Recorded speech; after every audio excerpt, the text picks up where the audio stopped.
Hi, this is Sarah Kozian, and this is my video blog 6. And I'm going to talk about activities 8, 9, and 10 that I did.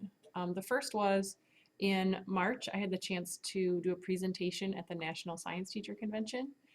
I did a presentation with a teacher that teaches right next to me, teaches usually the same group of students that I do.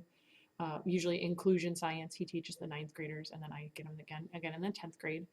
And we did a presentation about doing formative assessments using index cards. So we talked about, we presented it as a middle and high school level presentation, and we got an opportunity to show teachers how they could gather data without necessarily giving a summative assessment. And we showed them how they could use the index cards, gather the data, and then process the data. All in all, I was there at the presentation for several days, but the presentation itself with setup and planning only took the two of us about 3 hours. And I thought that it was a good representation of Standard 6 because it had us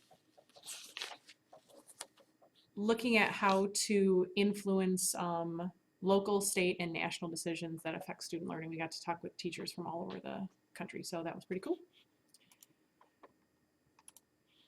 Here's the next activity that I need to document. The professional learning community that I work with in my school, we have a meeting each month for approximately 4 hours. We get taken out of, or we get a substitute for half of our day, which is really kind of cool. And then we get to meet as a department to analyze data and talk about where we're at. Usually, unfortunately, it doesn't work like a true PLC. We spend most of our time analyzing standardized test data, 1 or 2 tests that our kids have taken over the last few years, and talking about what we can do to improve that. And most of that data that we analyze is high school level. I thought that was a good representation of Standard 2 because it talked about sustaining a culture of collaboration. Oh, and here's my science department. Yay! We're a very close science department. We're the, our principal calls us the model PLC for our school. So we work together pretty well. And my last one for this video is working in the DLR or assist room. DLR is directed learning room. That is our room for our level 2 intervention, so students who are not in special education but still require academic assistance.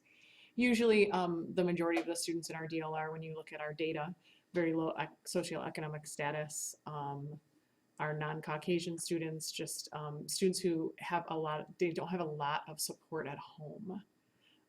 Not a lot of honors students with behavioral issues.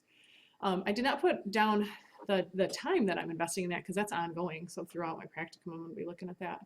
And I thought that again looked at Standard 2, sustaining a culture of collaboration. We have 2 teachers who work with those students one-on-one each hour, or sometimes 2-on-1. They've got like 2 students at a time.